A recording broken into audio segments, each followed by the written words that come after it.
Hello friends, welcome to my new blog. अब हम करने जा रहे हैं 7th क्वेश्चन।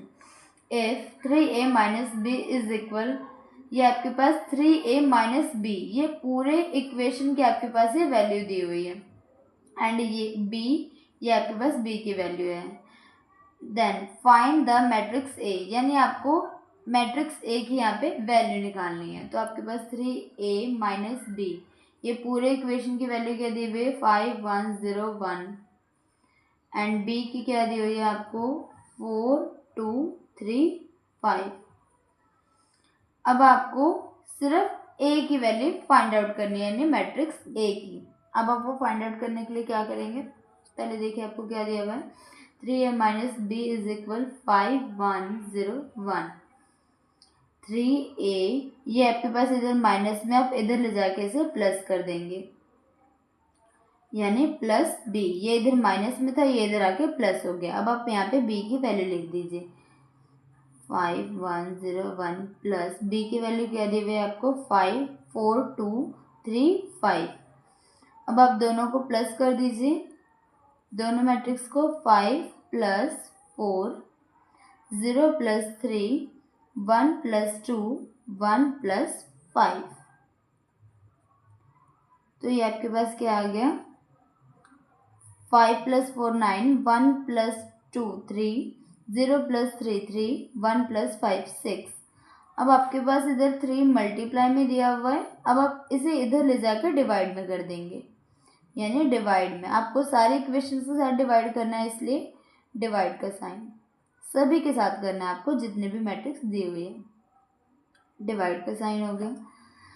अब आप डिवाइड करते हैं, तो अगर 3 को 9 से डिवाइड करते हैं तो आपके पास 3 आता है। 3 को 3 से डिवाइड करते हैं तो 1 आता है।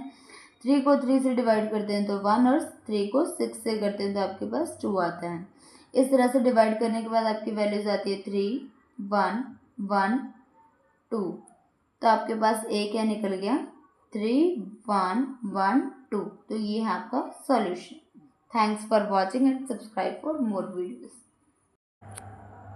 हेलो गाइस, अब हम करने जा रहे हैं इसका 8th question. If a is equal, आपके पास a की वैल्यू है, b इज इक्वल आपके पास b की वैल्यू है, c इज इक्वल आपके पास c की वैल्यू। आपको फाइंड आउट क्या करना है 2a plus b minus 3c, ये आपको पूरी स्टेटमेंट फाइंड आउट करनी है। तो आइए हम इसे फाइंड आउट करते हैं, यानी 2 और आपके पास a की वैल्यू क्या दी हुई है 2 3 4 5। आपने यहाँ पे a की वैल्यूज फिलअप कर दी। देन बीच में ये प्लस का साइन है, प्लस b की वैल्यूज क्या आपके पास 3 4 2 5।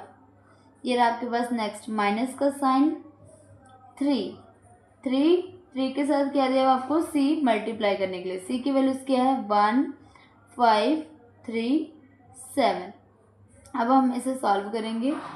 पहले आप 2 को सभी के साथ मल्टीप्लाई कर दीजिए इस पूरे मैट्रिक्स के साथ। 2 को 2 से किया 4, 2 को 4 से किया 8, 2 को 3 से किया 6, 2 को 5 से किया 10, प्लस b वाला आपका वैसे ही रह जाएगा।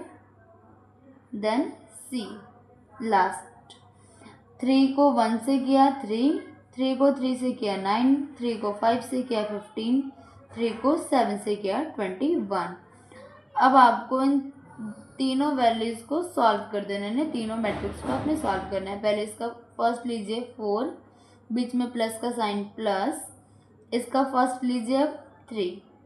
देन आपने इसका थर्ड बॉक्स भी इसमें ऐड करना है, यानी अब माइनस लीजिए, इसका फर्स्ट लीजिए अब 3। ये आपके पास पहला हो गया फिलअप। दूसरा, पहला क्या दिया हुआ आपको 8, बीच में प्लस, ये इसका सेकंड क्या दिया हुआ है 2, माइनस इसका सेकंड क्या दिया हुआ है 9। देन थर्ड 6 प्लस इसका थर्ड क्या दिया हुआ है 4, बीच में माइनस, अब इसका थर्ड क्या दिया हुआ है 15। 10 प्लस इसका फोर्थ क्या दिया हुआ है 5, माइनस इसका फोर क्या दिया हुआ है 21। अब आपने 4 को 3 से प्लस किया तो 7 माइनस 3, 8 को 2 से किया 10 माइनस 9, 6 को 4 से प्लस किया 10 माइनस 15, एंड 10 को आपने 5 से प्लस किया 15 माइनस 21। तो अब आपके पास आता है आंसर 7 में से अगर आपने 3 को माइनस किया तो 4, 10 में से 15 को माइनस किया तो -5, 10 में से 9 को माइनस किया 1, 15 में से 21 को माइनस किया तो आपके पास आता है -6। तो ये था आपका वैल्यू, यानी 2a प्लस बी माइनस सी की वैल्यू क्या निकली आपके पास 4 -5 1 -6। तो ये था आपका solution. Thanks for watching and subscribe for more videos.